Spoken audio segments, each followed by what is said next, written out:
Yo, what's up, guys? I'm kind of like turning up the time to like 50 minutes because I really need to like record the video and get it on time. So, yeah, this is my first day of workouts, baby. Here's my food. I just finished the protein and some of them fruits. About to get that workout in. I'm doing it for real, not for fake. Paid workouts, we're just getting ready for the real workouts. You know what I'm saying? So, I'm gonna do it for real this time. So. Alright, but for real. Alright, guys. So, I'll just talk for a few minutes. Then, we finna get it in, baby. Heck yeah. Just have to check the time. Good evening, everyone. I'm Lindsay Davis. Thanks so much We for finna get it in. as we begin this Thursday night with the mounting pressure President Trump is facing at home and abroad as he weighs that So, better get some water and we gain it in. Alright. Alright, it's time. Hundreds have died from missile attacks there. Our team is standing by from Tel Aviv to Washington, D.C. It's time, guys. Yeah. Let's go. Okay, 5 sets of 5. Deciding whether the U.S. will take direct action against Iran. This was the official statement afterward read in the briefing room. I have a message directly from the president, and I quote, based on the fact that there's a substantial chance of negotiations that may or may not take place with Iran in the near future, I will make my decision whether or not to go within the next 2 weeks. I asked the press secretary if there's no progress in the next 2 weeks, does that mean the U.S. will bomb Iran? He's saying that if Iran does not come back to the negotiating table within the next 2 weeks, that the president will strike. The president is saying that he will make a decision whether or not to go within the next 2 weeks. 1 minute break. After the 5 sets of 5, I'm doing 3 sets of 5 squats.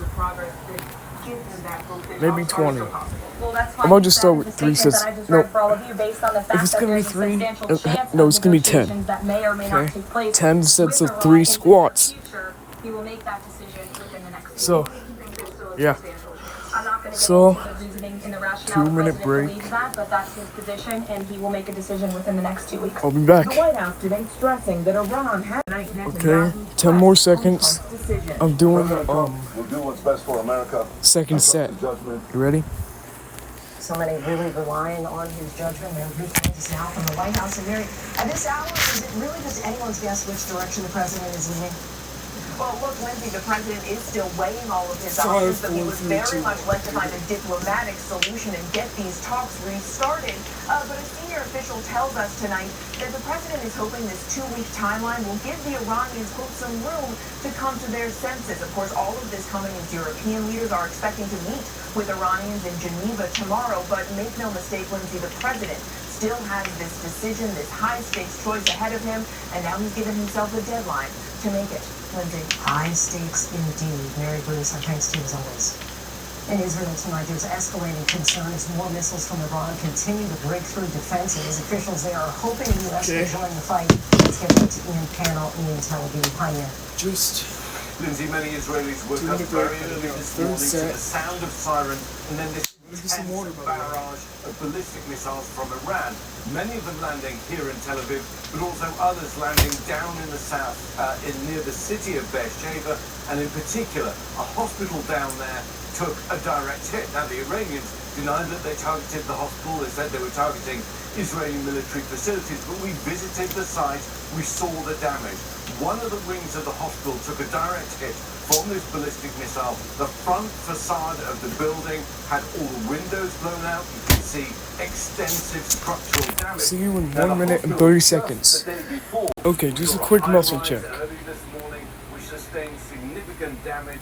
Residential apartment block here and elsewhere just outside of Tel Aviv also badly damaged. There have been some speculation suggesting that the number of missiles coming from Iran had reduced over the last few days, and perhaps Iran was running low.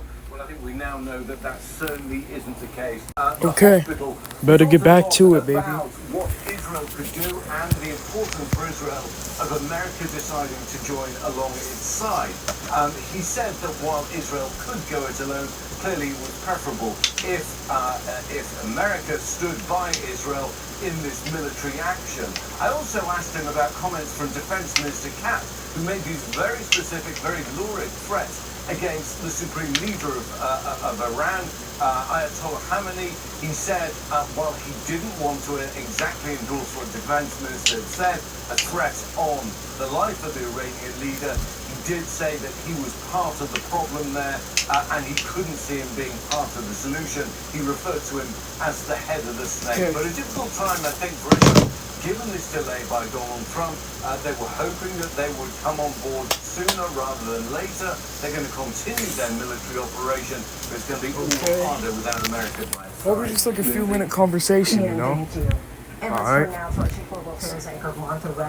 Dang, why the way roll all the way over there? So, the positions I want to play in tackle football, alright? I want to play running back, wide receiver, cornerback, defensive back, free safety, center, quarterback. What else? I think I might want to play running back. That might be it. The U.S. has used the smaller Moab. The 22,000-pound bomb was success. Yeah, that actually might be it. The president decides the U.S. will hit the Fordo nuclear facility. It will be. I mean, I did want to play tight end, but that's for like big people, you know. It's not for like my height, my size. I'm 5'4". I'm 5'4", pushing 5'5". 5'5". So yeah. And of course, I'm 5'4", pushing 5'5". And that's like way out of my league. So all those positions are good for my height. And also, I'm gonna try to get some weight off. I'm 94.4 pounds. I'm 94.4 pounds. And yeah, basically, I think that's kind of a little bit underweight. But you know, I'll get to it. At least I want to be like 100, 110 or something. I don't really know. But yeah, just want to talk. Got 1 minute left. Just gonna take some water. Okay, guys, I'm about to get 4th set. This is the 4th set. Let's go.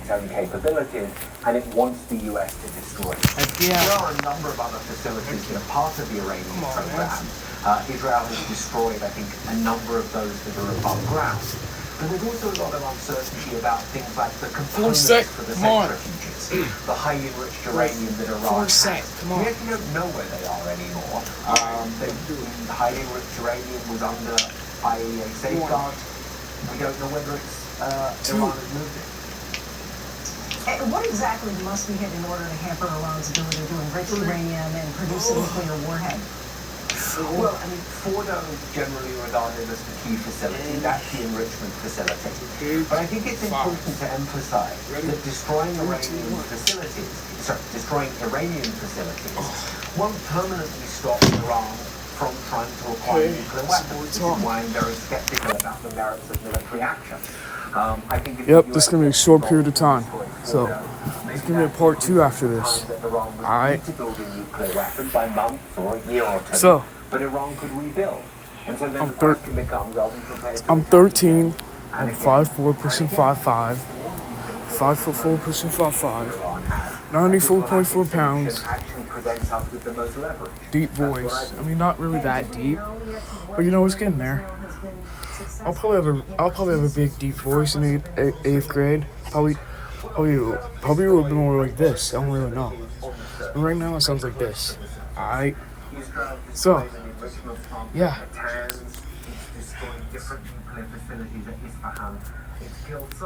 Okay, I'm currently gonna have to end this video here. But you know, I'll see you in part 2. Alright. Fifth set and some more you know, workouts. So, you know, squats, all that. I don't know what to do next, but I'll just do that. Alright. Peace.